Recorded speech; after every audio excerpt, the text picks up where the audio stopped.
Well, it's just gone 8:01, so I'm just going to press the record and let's just get started. I think there's a few blackouts around in Sydney tonight.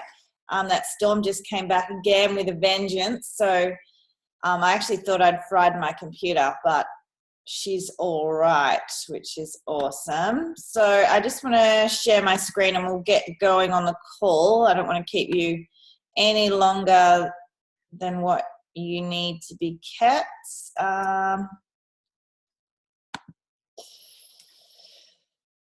Okay, so this is our June team call, recognition period for May. We're just going to whiz through the recognition and then get into some team training, and we have our special guest on tonight. So our members were up 428 members last month, up to almost 25,000. We made 38 new consultants. We had a new manager. We had 2 new Crystal directors and 1 new executive. And we had 7 people rank advance into a new circle or a new star range. So well done to all those people. As you can see, we've made a hell of a lot of consultants. So well done to everyone that his name is on the screen in front of you. We also had a consultant 2-star circle, Beth Mather and Steve Rudkin. And we've also got some consultant 1-star silver circles. That's Lucy Starring, Rizaldi Valencia, Thomas, I'm not even going to try and pronounce that name there, and Tracy Kilios. So well done to all of those people. For those of you who are new to the call or new to the business, what a consultant means is that they have 1 on their left and 1 on their right sales team. So well done. They've rank advanced to the first level of Isagenics. Now, the second level of Isagenics is a manager. And a manager is someone who's enrolled they're 2 people, but have those 2 people enroll 2 people. So it's going a few levels deep. And this is the manager level. And we have a new manager, Regan Kelly. So well done to Regan. We had 2 directors, or one Crystal director, which was Kimberly Mills. So well done, Kimberly. I know from she's down in the South Coast. And almost Crystal director, we missed out by a couple of hours, and I can see you on the call there tonight, and that is Luke Rosa. So well done to you guys. Now, for those of you who, again, are new on the call, a director is someone that has personally enrolled 6 consultants. So they've made 6 consultants personally. We had an amazing rank advancement of Crystal Executive, and that is Kirsten Clark, all the way from Foster. So well done, Kirsten. You just shot from director to executive within 1 call. So well done, and you've picked up that amazing bonus to go with that. And we also see Crystal Lynch, and she's gone to 2-star golden circle, which basically means she's an executive, and she made a residual income of 20 cycles in 1 week, giving her that recognition name. So well done, guys. I'm going to skip past the top enrollers because the reports were still unclear, but definitely Anna Francis pulls in first there. She's enrolling the whole of the UK, I'm sure of that. So well done, Anna. Thanks for adding to the team. We have some top team developers, and Kirsten Clark, as you can see, she was the executive, and she's personally rank advanced 3 people. So she's helped 1 person rank advance to consultant, 1 to 1-star silver circle, and 2 other people to consultant as well. So well done, Kirsten. That got you your executive title.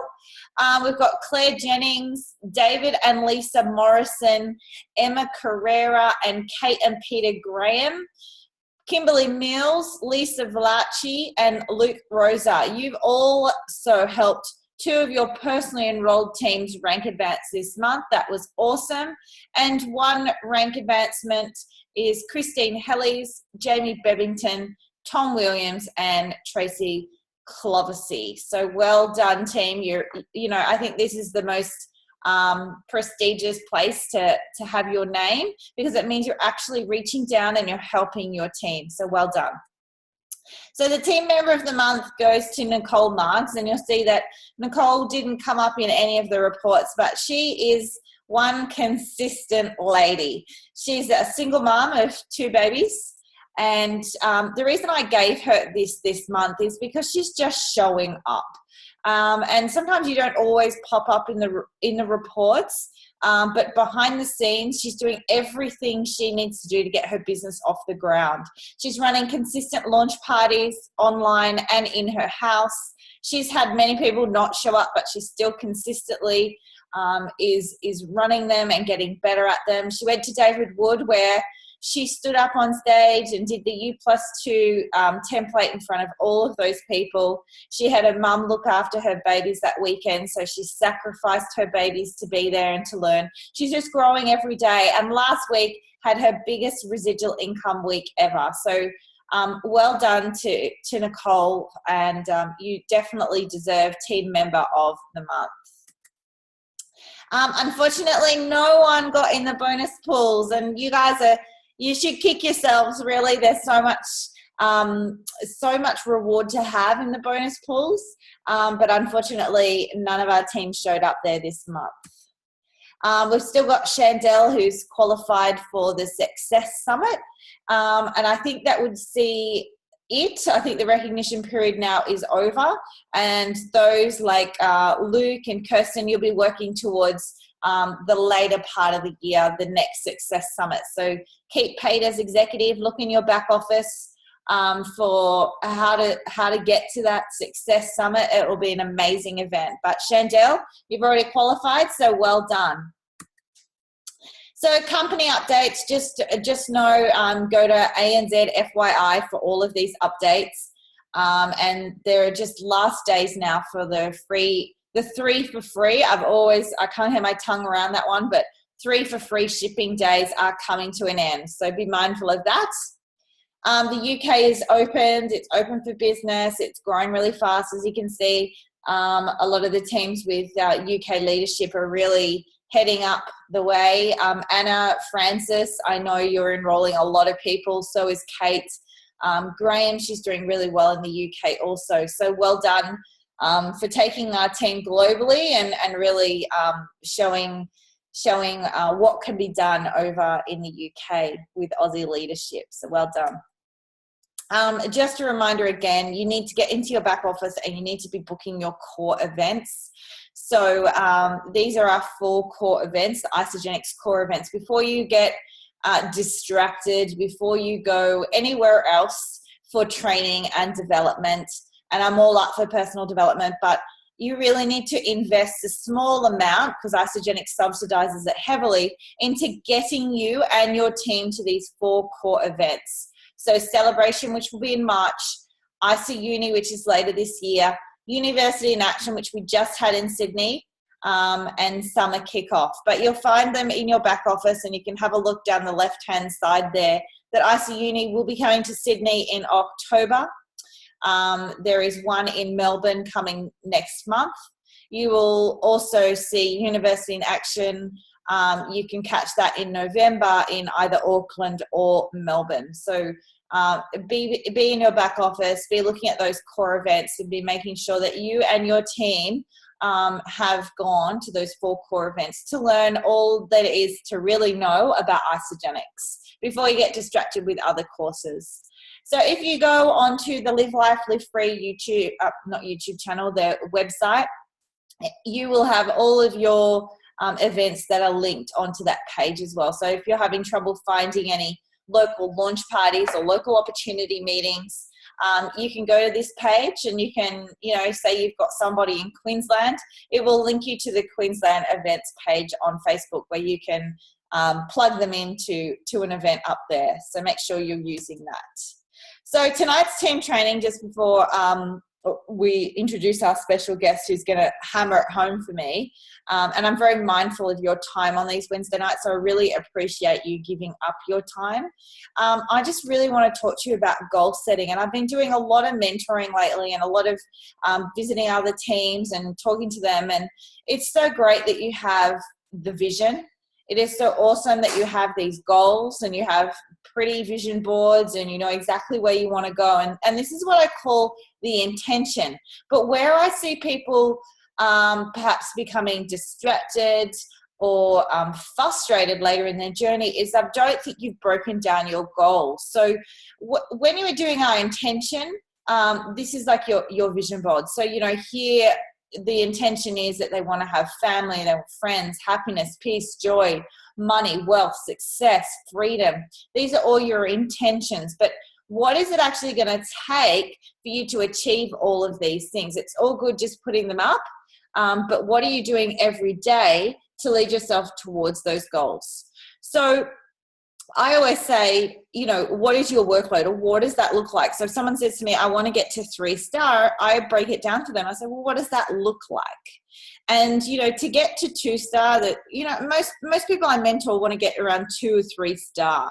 But to get to 2-star, you need around 1,800 people. I think it's 1,890 people in your organization. Now that's with a retention rate of 25% after a 12-month period. So yes, people have hit it with less people in their organization. If you have a better retention rate than company average, then you can hit it. But these are the general statistics. So that tells me if you need 1,890 people in your organization to hit 2-star, and that's your goal, is like, what are you doing to act towards those goals? And that's when people get overwhelmed, or they'll go to an event and they get this massive belief and yes, I've got to go out and I've got to have more conversations, and then they get overwhelmed with the task, and that they sometimes get into management mode telling people what they have to do. But what I want you to just ask yourself every single day or every single week. So I set my goals, okay? So and then I set my action items weekly. So break it down to like monthly and weekly. If you don't like the word goals, use targets.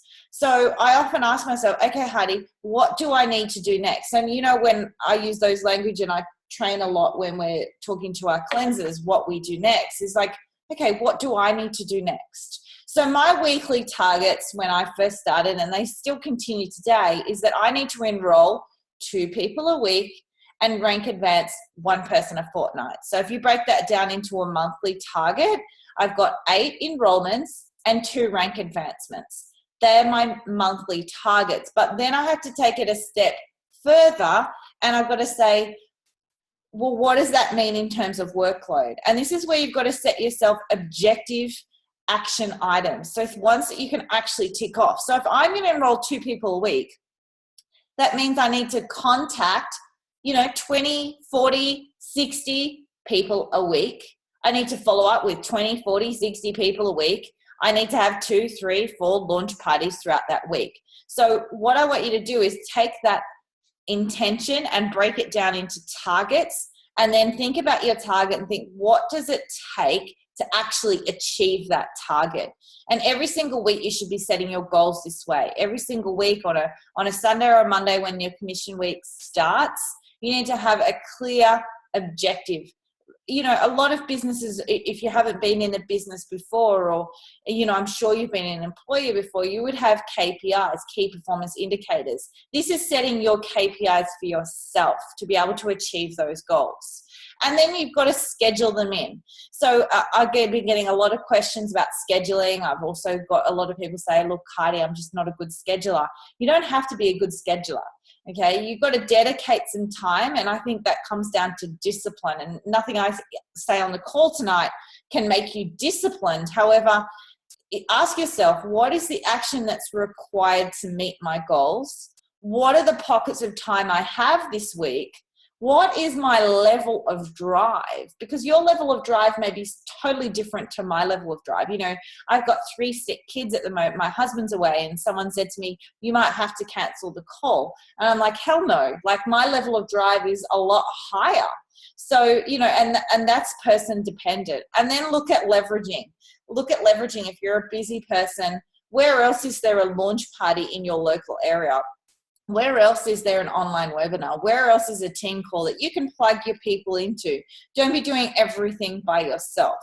So scheduling doesn't have to be a regimented thing. It needs to be a disciplined thing. And you need to look at those KPIs or those targets and the action that is required of you to meet those targets and think, where in this week am I going to fit it in? And set yourself those objective targets, if that makes sense.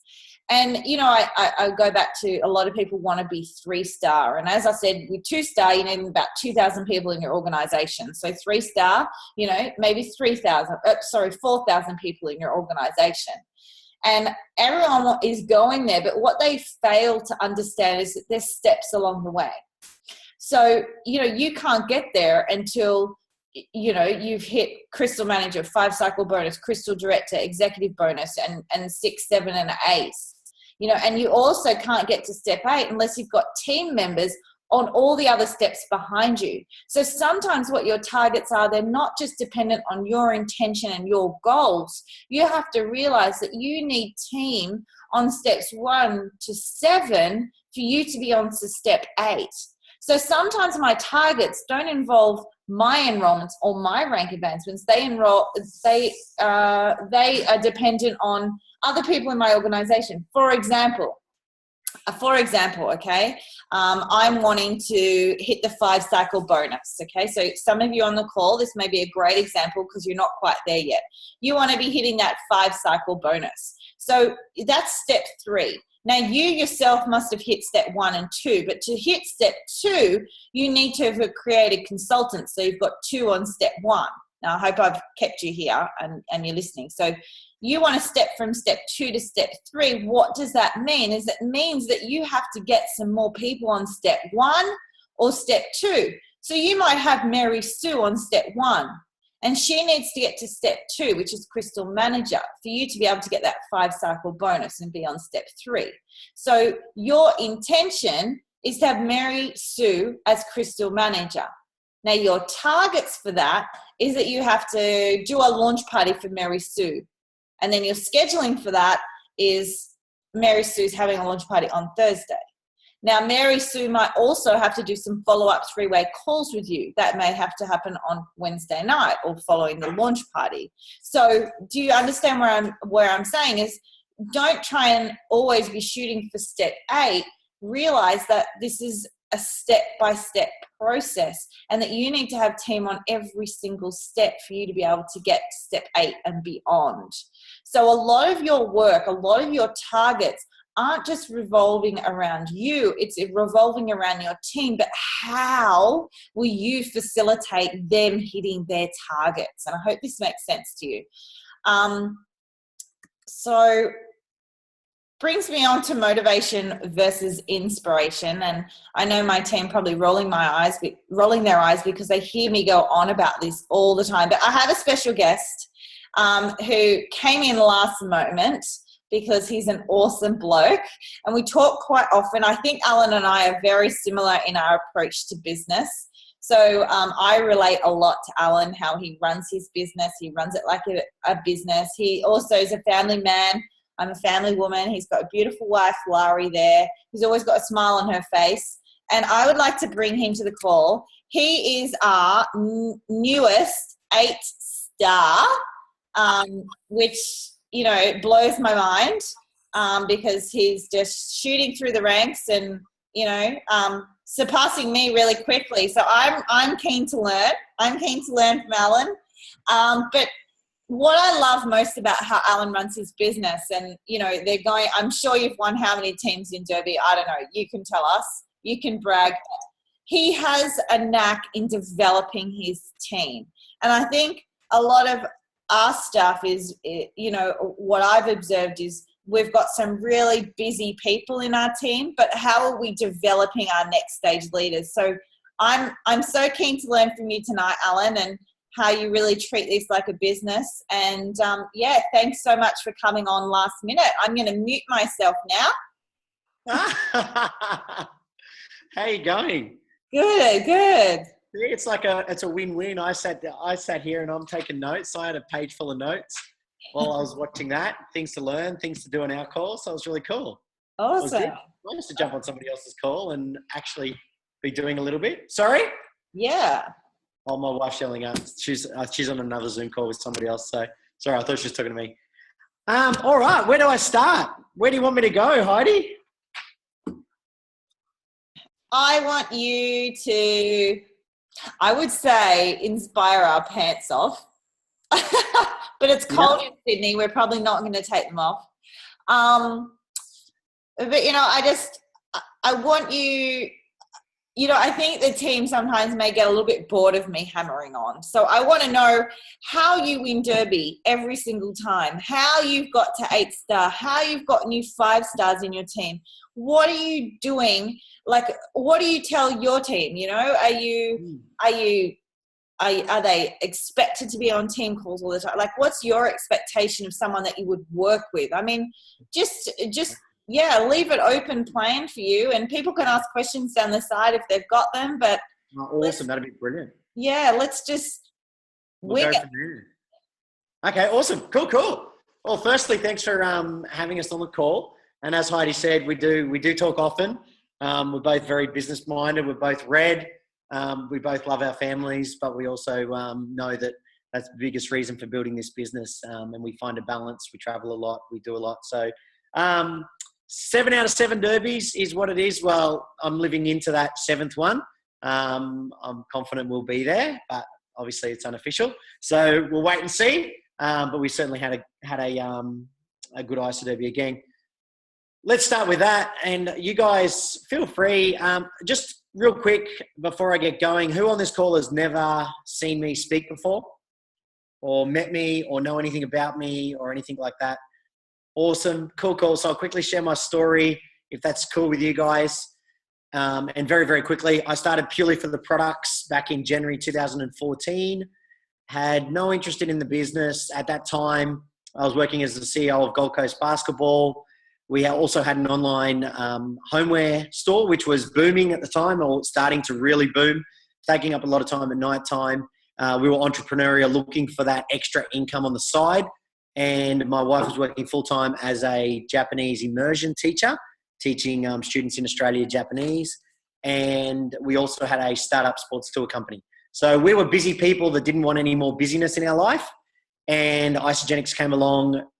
Jackson Parr introduced me to Isaugenics. He actually prospected me from a point of view of wanting me to have a look at his business and give him some advice because it was expanding into Asia. I'd coached him in a basketball tournament in Malaysia, an international basketball tournament. So I flobbed him off for a few months. He followed me up 18 times in that 3-month period. And ultimately I met up with him at the same time my wife was really wanting a new solution. She was very, very healthy herself, running, all the rest of it, couldn't drop a baby weight. 30 days later, loved the products. We both lost a great amount of weight. We felt amazing, all the rest of it. We still had no interest in the business. Again, we were just busy.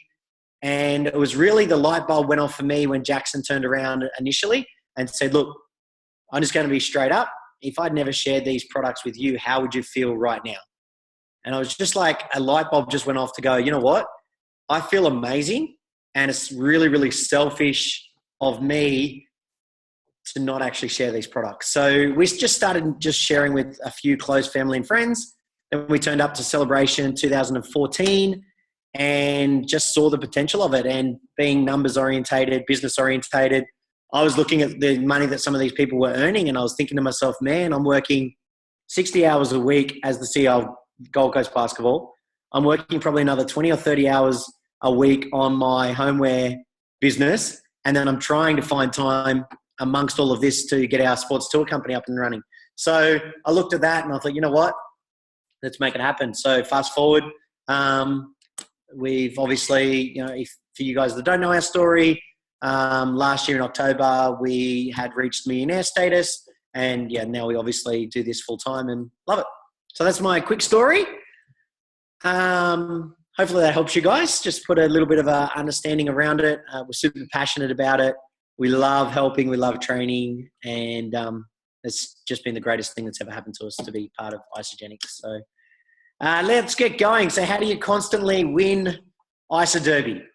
So here's the secret to it is that, and it's not really a secret. Obviously, I come from a coaching background. So I've coached basketball in 6 different countries throughout my time as a basketball coach, amongst other things. And I suppose that's probably been one of the keys to me is really that philosophy around that is every single time I've ever had a team, I would pick players based on commitment over potential. So a lot of people in the ISA Derby, the biggest mistake they make is that somebody walks into their business with a massive network or a big why or a whatever it happens to be. And they're like, oh my God, this is the next big thing. This is the next platinum person or the next millionaire. And they automatically just presume. And to me, it's like having a 7-foot kid walk in the door who is just a giant, biggest kid you've ever seen and throwing him straight into the basketball court in a representative game and expecting that he's going to go well. Yet he hasn't bounced a ball.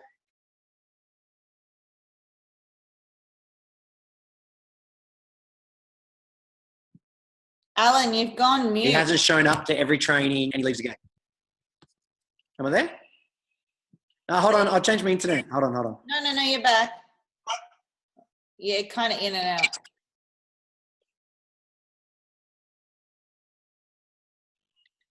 Is that better now? Yeah. Cool. I just changed my internet. Cool. Where did I get to? So I was just saying my 7-foot kid walks in. I put him straight into a representative game, thinking that he's going to be a superstar because he's big, he's got all the potential, he's fast, he's an athlete, and he does nothing because he just doesn't know the skills. He hasn't shown up, he hasn't learned. And in the end, he hates basketball and he leaves and he goes to AFL. So that's sort of the philosophy we take on our derby teams is that every single derby that we've ever had, people have had to already have been showing up in different ways. They've already had to have been turning up to events. They've already had to have been putting us on 3-way calls, posting in our pages and just showing up. And then we just reach out because we're continually, every time we see somebody showing up, we're reaching out, seeing where they're at, talking to them about different things. The conversation we then have prior to Derby. So we know obviously that each time Derby's rolling around. So we know in February that sometime in March, ISA Derby is going to launch. So in February, we're talking to some of these people to actually paint that vision. But the conversation is more around a commitment. So, and that's what we find, same with all of our 10 execs has been the same scenario is that it's been a commitment conversation that, hey, if you want to be part of ISA Derby and you genuinely want to win it, or if you want to become an exec and you genuinely want to earn $500 a week, $1,000 a week, then it's really, really simple. It comes down to commitment and that's all it is. And then obviously the question is, what is commitment? And so we lay that out for them. And commitment to them is we tell them straight up, it's non-negotiable. You have to be on every single team call. You have to be on at every single event. You have to put people on 3-way calls with us. You have to be communicating with us any objections you're getting and you're feeling like you're not getting people over the line, that you're actually sharing conversations. And so we actually lay out what that commitment actually looks like. And then we talk to them about the hours because we've got people in our team that some of them are only 10, 15 hours a week.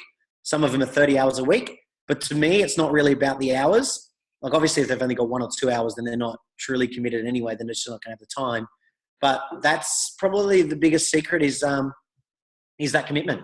So commitment to me is really about showing up and being willing to do the actions that we suggest they do.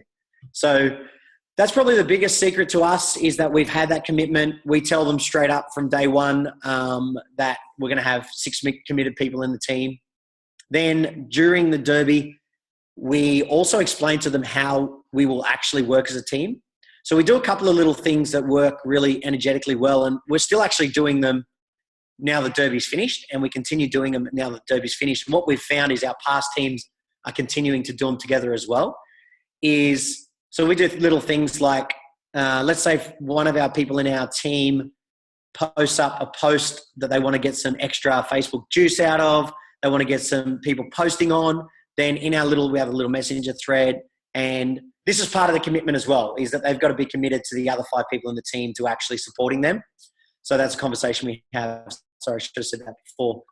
So they'll post something in that page. They'll message in that group and say, hey guys, I just made a post. Would you guys mind just giving it some love? Of course, everyone posts on it, gives it that extra little boost. Then on top of that, it might be something like, in our cleanse page, we'll have, let's say they're having a conversation. So this is where I'm talking about the objections is a great example of them actually communicating what objections they're actually getting, is a commitment that they have to have. So it actually shows 2 things. One, it shows that they're having the conversations, because if you're having the conversations, you are getting some sort of objections. It's impossible not to be getting them. So rather than actually saying, show us all your conversations, we're like, show us the objections you're getting, because we know at some point they're getting an objection from everyone. So that's the commitment, is that and we share them within the group so that you've got 5 people continually learning how to overcome the objections. Because what we often find is that, especially people in the early days, are getting a no, which is actually an objection. So every single time they're getting a no, an objection, they're sharing it in. How can I respond to this? Where do I take this? And then we just coach them through that. One of the things that we do, which is powerful as a group and collaborating together, is that, let's say for an example, let's say I'm working with Heidi and we're in a cleanse page, and Heidi's come back to me and gone,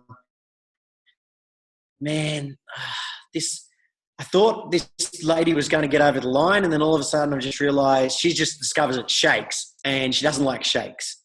I'm like, awesome. Okay, so that's her objection. That's not her saying no, that's her objection. So what I then coach Heidi to do is to say, okay, go onto the cleanse page, make a post that is about the same objection. So Heidi goes on the cleanse page and says, hey guys, I just want to reach out to see if there's anybody on this page that was totally against shakes before they started isogenics. And if you've done isogenics, what you actually discovered since? Of course, the other 5 people in the group, they do one of 2 things. If they've been in that situation, they post. Or if they know somebody in their team that's been in that situation, they reach out to them and ask them to respond to that post. So we start working on group edification that then converts people in a collaborative form. And it's amazing how often. And then what we do is, so then I would have Heidi go back to the person and say, look, I totally understand how you feel. I personally never experienced that. As an example, I personally never experienced that because I wasn't against shakes. However, I can totally get where you're coming from. So I thought, you know what, I'm just going to reach out to some people and see if there was anyone else that was in that same situation. So I've just made the cleanse. I want to just let's wait and see. And just really, really casual. And of course, everyone comes back with all the, oh, that was me, but this is what I discovered. You guys losing me again on my internet? So? A little bit, but we can catch the good drift. Cool. So that's pretty much the key, is that we use that third-party edification. So it's the whole phase through. And then outside of Derby, we actually have one other group going that right now is a group of 8 people that Larry and I have just personally invited into that group. And it is 8 people, of which I think, and they're not all personally enrolled, we would have 5 of them. 5 of them have become execs in the last 2 months, something like that, 6 weeks, something like that. So that group does exactly the same as what we do in Derby. And that group actually formulated 2 of our Derby teams. So Catch took half of them. We took half of them. Fingers crossed, but I'm confident that both of them are going to qualify, or all of them are going to qualify for Vegas. But it just showed the power of all of them being committed to themselves, but understanding that even though most of them are not financially linked to each other in the direct way that most people think, even though technically any of you guys that are underneath Heidi are financially linked, even though you don't quite get that because the way that it all works out. But anyway, it's a whole nother tangent that I'll go on to. But so the way that group is actually eventuated is that third-party edification has just blown things up for all of them. They're now getting it. Because it's working for one, they then are even more committed to the others because they're seeing how powerful it is for them. So they're committed to helping the others because it's just this nice give and take, and it's formulating for everyone. Yeah. So just if I can interrupt, because you said a few things, and Yeah, please. first of all, third party edification, like I talk about that all the time. You know, people, you know, Christina just got on a 3-way with me this afternoon, you know, and, you know, the girl was looking at maybe a 9-day cleanse, walked away with a 30-day cleanse. Like, I know it works, and the people that are getting me on the phone know that it works. But I think our team, unlike yours, Alan, ours is a little bit disjointed. There's like quite a few cleanse groups going on. So in terms of that collab sort of thing, I don't know how it would particularly work in our team. But I know you guys, like, you've rejoined back up with Jackson, and there was a question here. It's like, you know, last month I had like 120 people on the call, because this is something new that I started, and look, a month later we're down to like 45 people on the call. So one, what do you define as commitment? Whereas your work with people, like, how do you get them to stay committed during the whole derby period? Even I have trouble, like, you know, I guess keeping the six together. Like, what are the ground rules? Like, what are you saying that perhaps, like, I'm not saying and the rest of the team saying, and I know Luke said it's hard when you kind of don't feel like you've got a team. And then I know you did split, and now you've come back with Jackson and like the bigger team. Like, tell us about your experience, because I know you've all rank advanced since doing that. So obviously, you know, power in numbers for sure, but just, yeah, I guess, yeah, talk to me a little bit about loaded questions. I know. I'm all over it. No, it's great because they're real questions. So putting you guys into the picture, I think one of the things for us was leverage. So why we do love training and we love coaching, and, you know, I love jumping on calls to help other people and to share. It's always nice having something different. We love having different people on the call. Obviously, we had you on the call, Heidi, which was actually our personal highest ever number of people on a call before. It still is. So you maxed that one out. People couldn't get on the call. You know, it was the only call that we had before we moved back into collaboration. So that was kind of cool. Obviously, there's only so many people you can keep getting on the calls. And then what we thought was, you know, one of the most powerful things we could do is to actually leverage. So now we have collaborated up with 4 leaders, and, you know, obviously our key leaders as well are going to be taking those calls. So it rotates around four groups of people and their leadership teams that take a call. So we all get 1 call per month, and we all plug into that call. And to me, when it comes to the commitment, so let's say, for an example, you know, somebody that I'm working with, when it comes to the commitment is that they are either on the call or they watch the call within 24 hours of it being released. And quite often I'll ask, like, I'm not afraid to ask them, and I'm sure you wouldn't either, Heidi. You know, if people are reaching out and they're like, hey, can you help me with this? Can you help me with that? And I know they haven't been on the calls, part of my conversation will actually be, hey, did you get a chance to watch, you know, Heidi's call, or did you get a chance to watch Jackson's call, or did you, whatever it happens to be, just to make sure that they're committed. The other thing that I quite often do, and I know it's harder if you've got different pages, is that I'll post up, you know, as an example, after your call, we posted up and we said, far out, what an amazing call. Would love to hear what everyone's key takeaways were and what they're now going to action from that call. And those that are not posting in there, you know, they're not showing up because they're just not participating in it. So to me, that's sort of kind of where it is from the commitment, where I make it very, very clear that they want to be on the calls if they want me to work with them. And that, you know what, some people don't want us to work with us as well, and that's totally okay.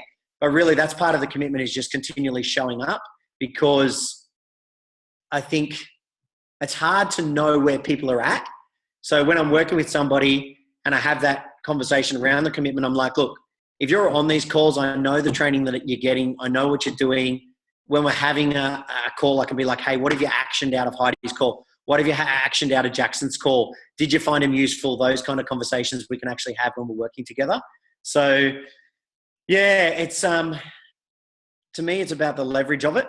Now, I'm not going to, like, I don't want to jump on a one-on-one training call with somebody that's not watched any of the training calls and I'm going through all the same stuff.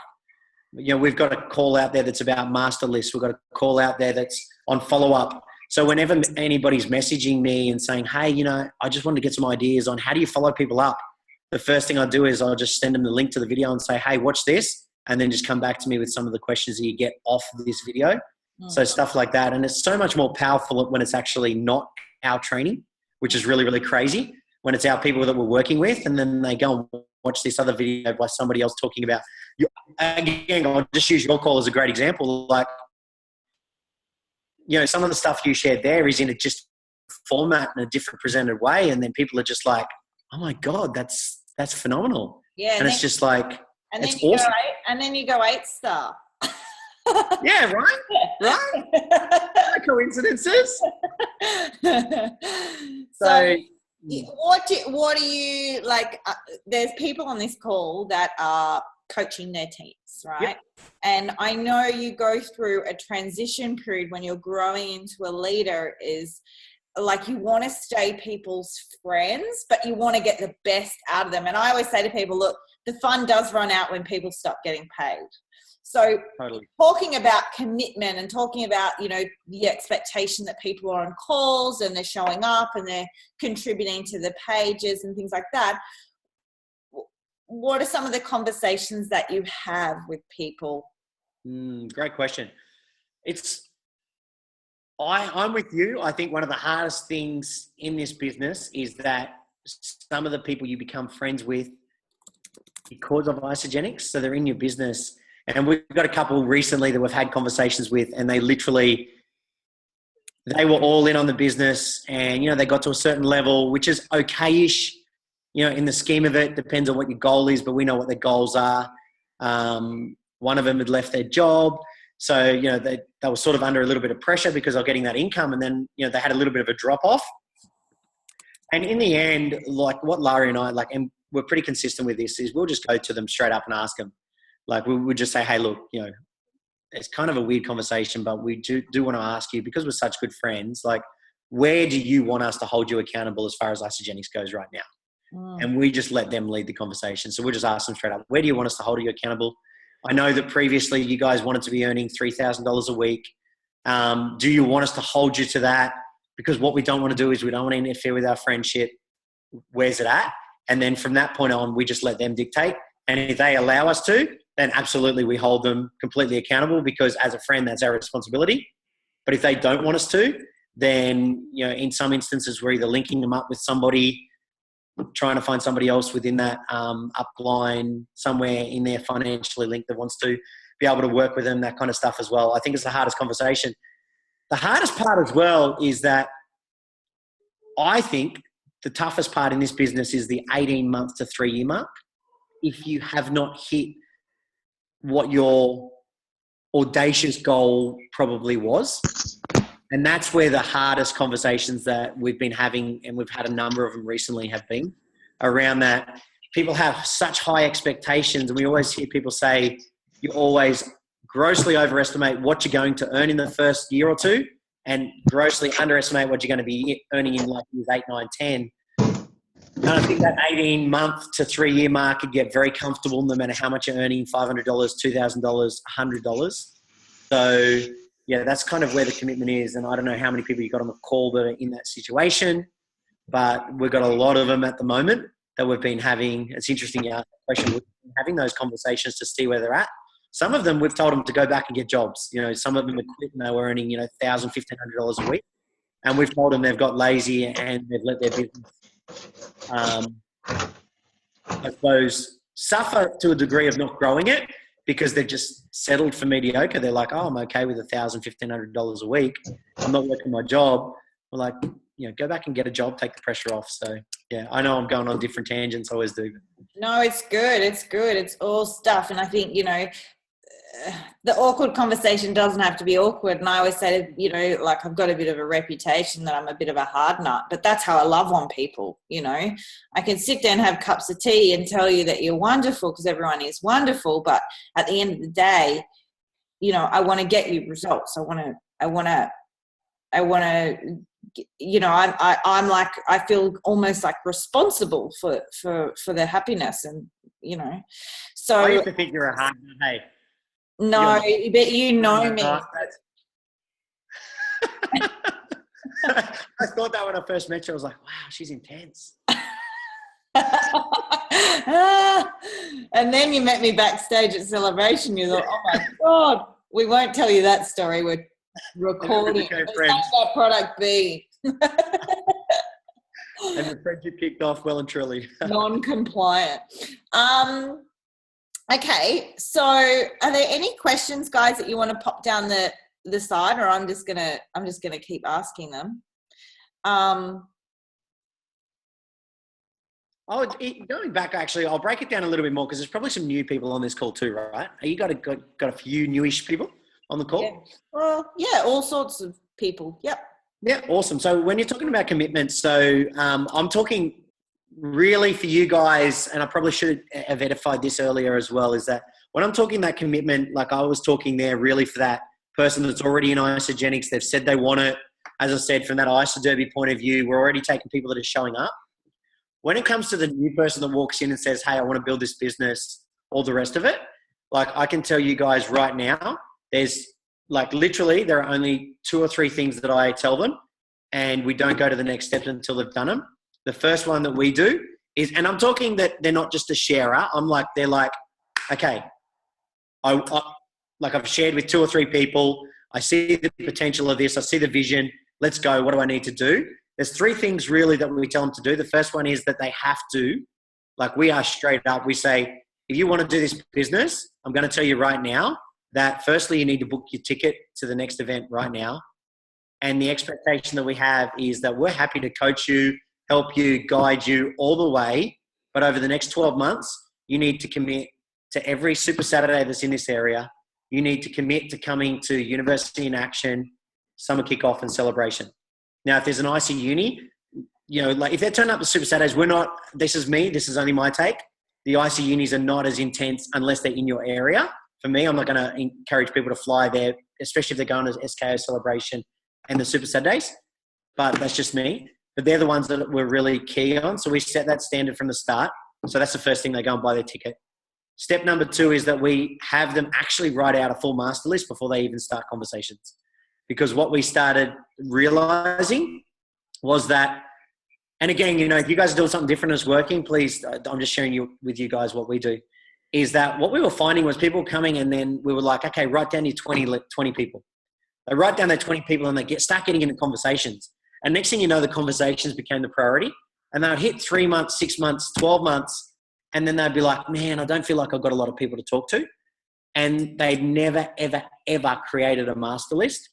And I, to this day, believe that was the reason we went so fast. Was that the very first thing we left when we left Celebration was we wrote a master list hoping to hit 100 people. We hit like 400 or 500 just from thinking of different people.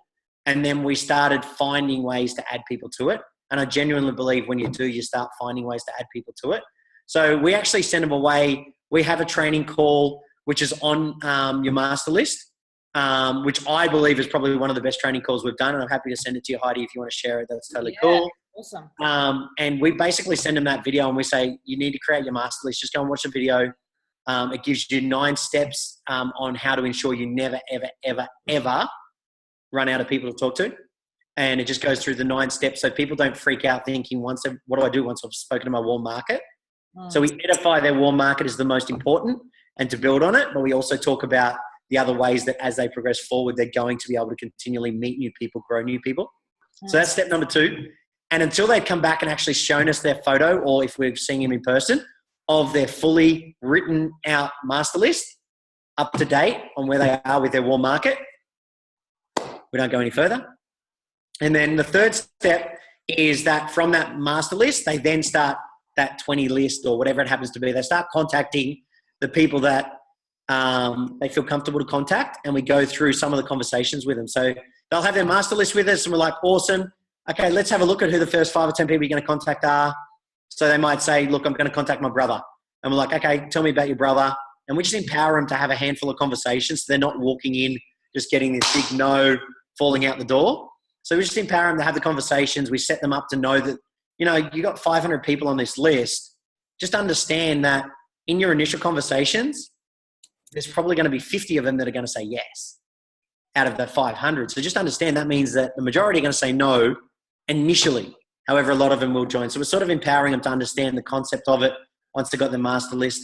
Then the third step is, they're having those conversations and they're coming back to us with the objections. So they're like, okay, my brother said no, he hates shakes. And then we're guiding them through what the objections are to answer the objections, because I think that's probably one of the hardest skills, because people get this no, and it's like they probably get their first 10 people say no to them because they're not really highly skilled. Or their first 20 people, whatever, say no to them. And of those 20 no's, it's like maybe 15, not 15, maybe 5 were actually no's and the other 15 were just objections. So we're guiding them through that way. And then the final process of that is getting those people to get those, coaching them how to get those people onto a 3-way call.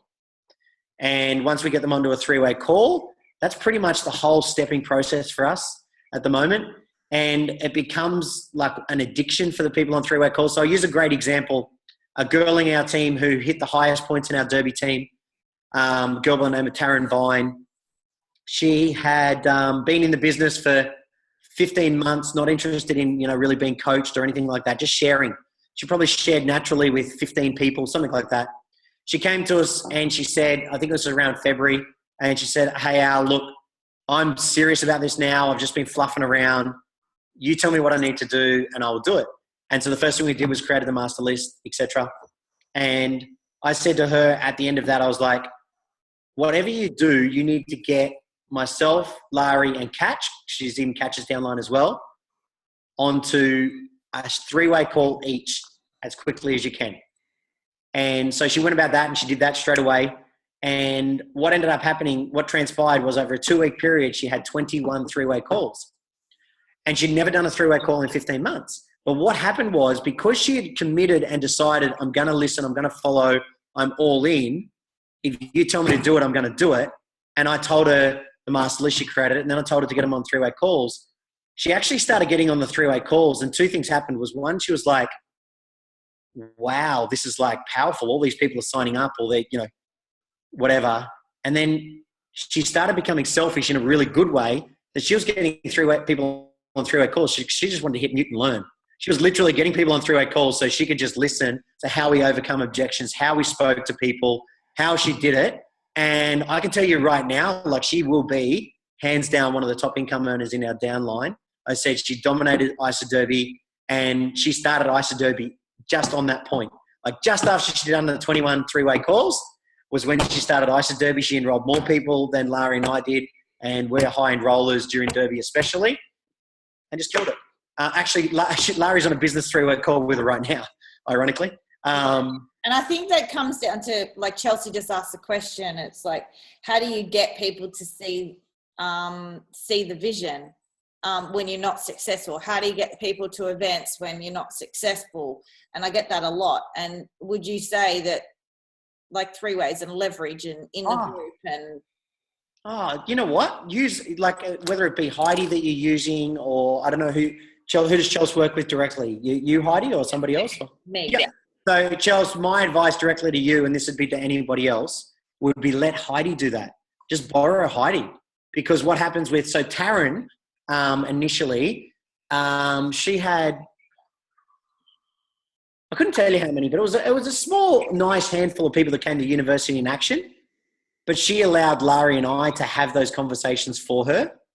So rather than her feeling like she's trying to get these people to share or getting them to an event, our goal is to always, when we do our business 3-way call, is to always get people to an event. So all you're doing is you're getting your people to commit. You're not getting your people to commit. Heidi is getting your people to commit. So Heidi is getting your people to commit to the Super Saturday. Heidi is getting your people to commit to the University in Action, because you're opening the space. So, and how your single most important role is to make them love Heidi before Heidi has even said a word. So you get them on that 3-way call with Heidi, and you are just making them connect to Heidi before they've even said anything. Heidi's been my wonderful mentor, or my wonderful friend, who has helped me so much with Isogenics. Obviously, I'm on the direction that I'm on, and I'm heading towards having such an amazing experience and success with Isogenics thanks to Heidi, and I thought I would connect you up with her because she's done such an amazing job for me and she's helped literally thousands and thousands of people. I think it would be great for you to be able to hear directly from her. Just talk it up, connect them, if they're a mother, connecting that way as well. And then just shut up and just let Heidi do the work for you.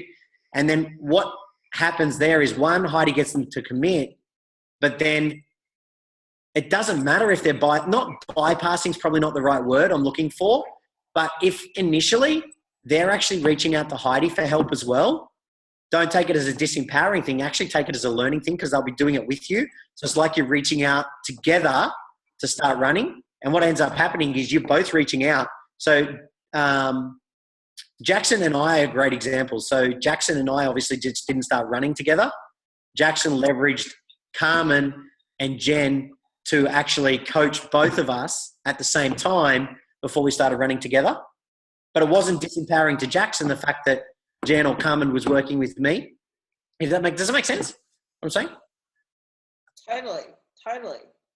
So leverage, that's the biggest thing. And if you're committed, I can't see Heidi knocking back anyone that's bringing people onto three-way calls to get them to come to Super Saturday or University in Action or whatever the event happened to be, celebration.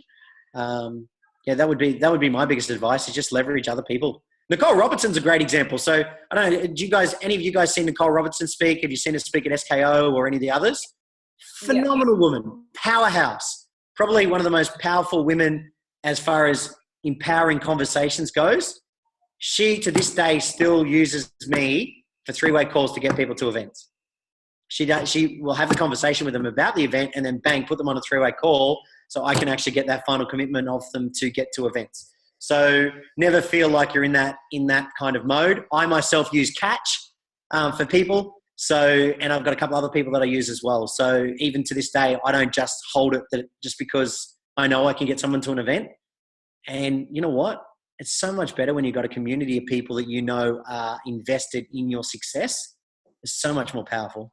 And I think, once you start that, it just becomes a culture. So, if that person you got in contact with me, Chelsea, and then when they start building, they're going to get their people in contact with you. And that's when you start building a deep organization. So, it's all about leveraging, all about sticking together and not thinking that, what's the word? Just collaboration in the simplest form. And I think that's why I ran so quickly with, my business built on launch parties, but it's the same philosophy in terms of I was learning because Paul and Suzanne were doing, and then my people were doing because I started doing, and it was just like this. And when they came to my house, it was a community. They knew me, they saw me on the group, and it's the same with three-way calls. It's just remotely used instead of being in your own backyard. And you know what, I'll show you the power of that is that University in Action, there were like 600 people there. And this is, and I'm only sharing this is not like oh wow, how awesome kind of thing, is that majority of our people, we've got a very, very minute team in Sydney. It's super small. I think we had 5 people at University in Action that were from Sydney.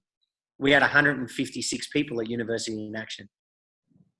151 of them flew in. And it was purely because the culture that we have is that people are putting on people to three-way calls to get them to commit to coming to the event.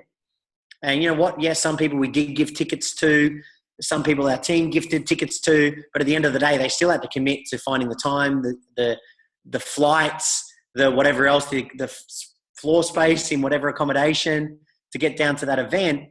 But the majority of those people were there because they'd been on a three-way call and somebody else had explained why they need to be there.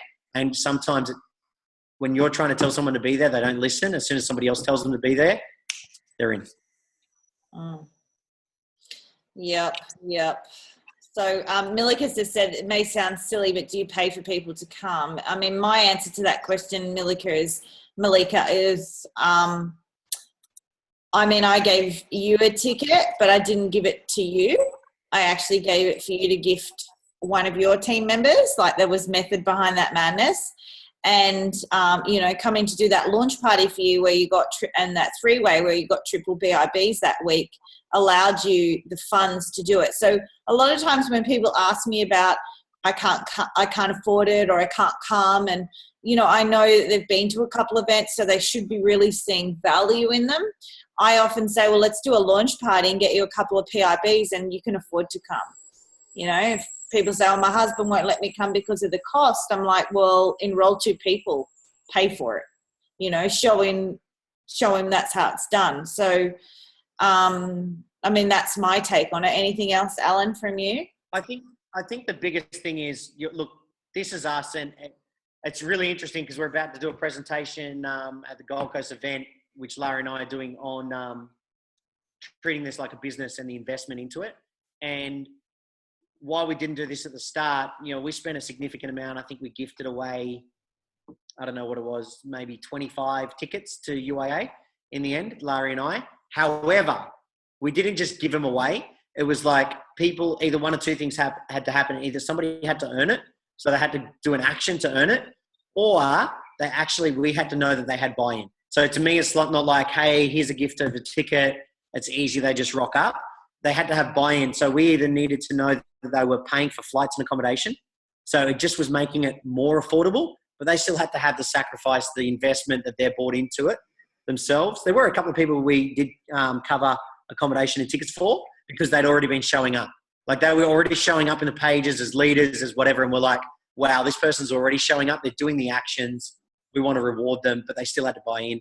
Or we know that they've got kids. They have, an unsupportive partner. They've got work. They've got something where they've really had to make a change or a sacrifice, which is not necessarily financial. Because some people, financial sacrifice is no issue. They're willing to invest financially into growing themselves and the business. But maybe it was that they had to sacrifice 3 days away from their kids, and they've never left their kids before. They have to have some buy-in for us to gift them a ticket. So that's my take on it. I'm with Heidi as well. I love rewarding people for actions and saying, look, you know what? Let's do a launch party, or let's get some people on 3-way calls, and we can get you paid. And then let's see if we can find one of those people that get enrolled that we can gift a ticket to. And it's like, then you get paid, you get your ticket, and we get somebody else there. And it's like this whole duplication process. So I love what Heidi was saying. So I'm just mindful it's gone 9. So just one more question, Alan. It's from David Morrison. He says he's interested in kind of what are the language that you teach your team, I guess, to use to get people onto 3-way calls. Oh, what an awesome question. What an awesome question to finish. We could be here all night now. Some language. So there's a couple of things and again, I just keep saying this all the time. If something works for you, don't need to change it, but certainly trial and error. With things, I'm big on trial and error. So I'll hear different things from different leaders and I'll be like, awesome, I'm going to give that a try, and then I might adjust it. I might work perfectly. It may not even work for me. Language around 3-way calls. So edification is always going to be the number one. For me, it's about, if you've had a conversation, if you've actually had a proper conversation with somebody, you know what they want in the first place. So I'm a big Zig Ziglar fan. And one of the big preachers that Zig Ziglar has is that when you know a person's solution, you will also understand that they are more desperate to buy than you are to sell. So our theory is always, if you understand the solution that somebody wants, you'll never, ever have a problem of getting them onto a 3-way call. So the question we ask is, if you're struggling to get people onto a 3-way call, do you actually truly know what that person is wanting? Because if that person is wanting something, then you can easily align them onto a 3-way call.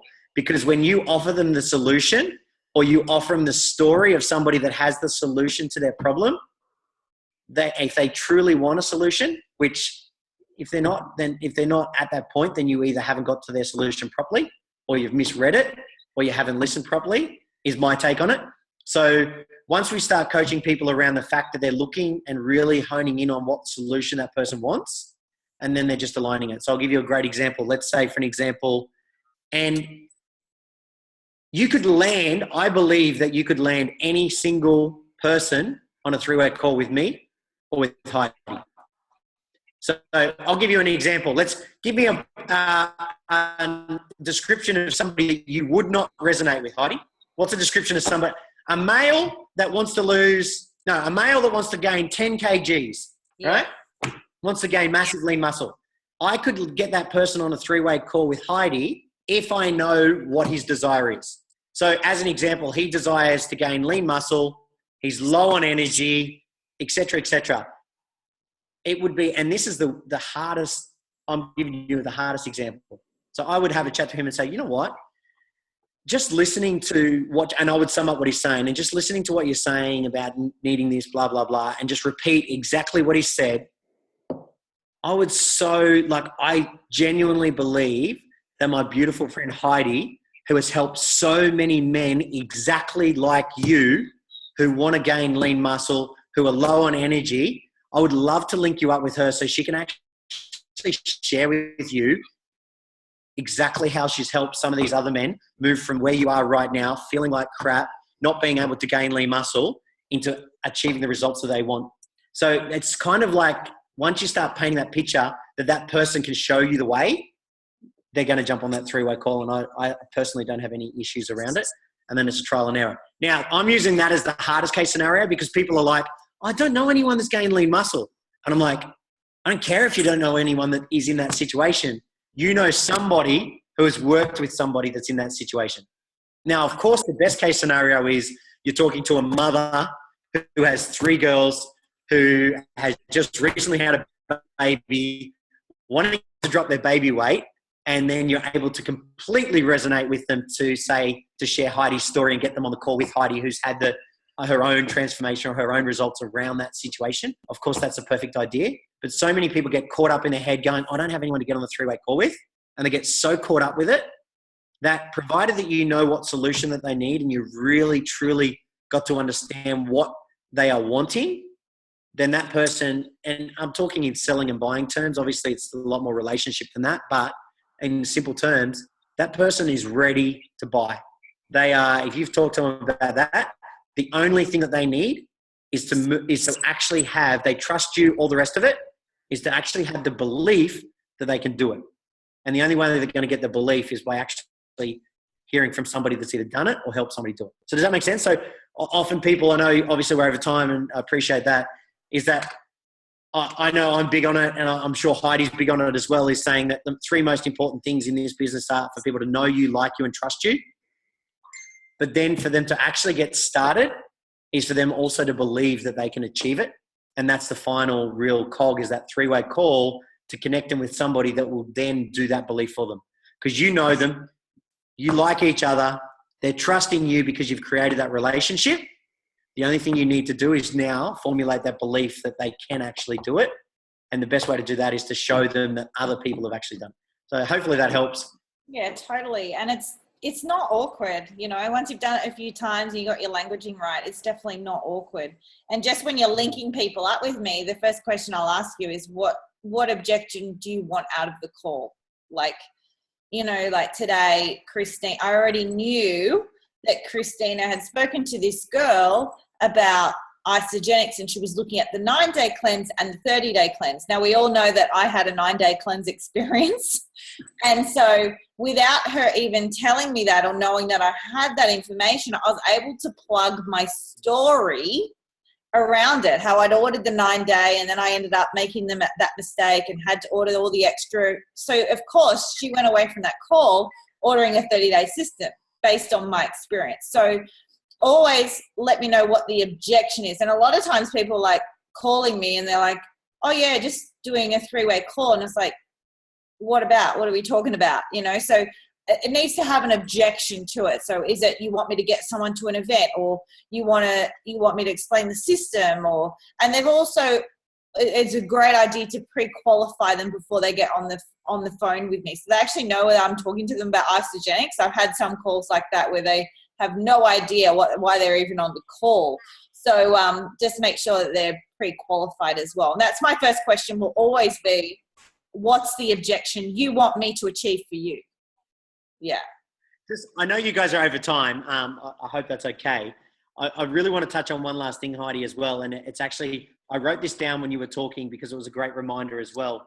But this is every single thing and it's three-way calls is massive, is ask yourself the question as well, because I saw somebody post here, is it okay if I hook you up on a three-way call is what they're currently the language they're using. We're talking about language. Just continually ask yourself in your goal setting, this is exactly the same, in your three-way calls, in your conversations, are you using what we term as leading language or lagging language? So leading language means that you're just leading them straight to the promised land, so to speak. So that leading language is that you're taking it for granted, or assumptive language that they're going to get on that three-way call. You're leading them straight into it. It's not is it okay if I link you up with Heidi? And then as soon as you say, is it okay? Our natural thought process is to say no. We are programmed to say no. That's just how we are. So as soon as you say, is it okay? The first thing that comes to their mind is what okay? And they go on the defensive. Whereas when you say, what I will do, or as Heidi uses that language, I love Heidi's language, this is what we do next. It's brilliant. That's what we do with our three-way calls is awesome. Oh my gosh, you're going to get along so well with Heidi. I'm going to link you up with Heidi. Whatever it happens to be, whatever your language is, just always think to yourself or be honest with yourself and reflect, am I using leading language or lagging? Lagging being that it allows, there's no real, you're not leading them into an outcome. Your goal setting is exactly the same, is that how many people you're going to enroll, how many people you're going to rank advance. These kind of things that you're setting as goals are not truly controllable goals. So they're lagging goals. Of course, have them, but they're not the goals that you're measuring. The goals that you're measuring are how many conversations did I have to invite people to an event? It's not my goal is to have 20 people at an event. No, my goal is I know that maybe 1 in 5 people that I talk to are going to come to the event. So my goal is to have 100 conversations about coming to the event. And then that's a leading indicator versus a lagging indicator. So I just wanted to share that because when you were talking about that, I wrote that down because you were like, KPI. focus on the things that are the KPIs that you can control. And I'm like, yes, absolutely. This is in everything you do. So yeah. So, you're just using different languaging, but yeah, same, but different. Absolutely, same. Yeah. So, and that's, right? And that's the best thing is that we're all doing the same thing. It's just presented in a different way. Yeah. So anyway, look, we've spoken about heaps on the call. You know, we've talked about goal setting. We've talked about KPIs. We've talked about a lot about three-way calls and events and derby and motivation. But I have been having these feelings lately that we are completely overtraining people. And I always say courage doesn't come in your auto ship, or confidence doesn't come in your auto ship. And sometimes, I think these calls can be great distractions. But what I want you to do is take a KPI out of this call, whether that be a KPI of three-way calls this week, or have 3 team members purchase tickets to the next event. How am I going to do that? Getting to launch parties, looking at your downline, having a look at who's on what step, like whatever you've taken from this call. What I want you to do is not be on next Wednesday, not have actioned anything from this call. So before you jump into another training session, before you go and read another book, before you go tomorrow and put a podcast on and forget what's happened in this call, I'd really like you to review what you've heard, what you've written down, and just choose some KPIs for this week to action what you've actually learnt, right? So I don't want you to just go away from this call and kind of think it was all great, which it all was, and it was all relevant information, but not actually put it into practice, because the only way we really learn things is by doing them. So we've learnt the theory here tonight, but we won't learn the skill unless we've put it into action, if that makes sense. So make sure you do some of that tonight. And also, we run these calls every Wednesday. I really want to leverage my time, your time, make these worth your while. So next Wednesday is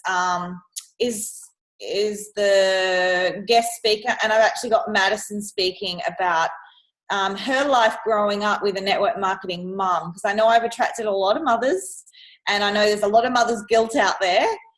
In fact, during this call, my baby's been screaming her little gums off, let's just say that, and I've just ignored her, so I've got to go.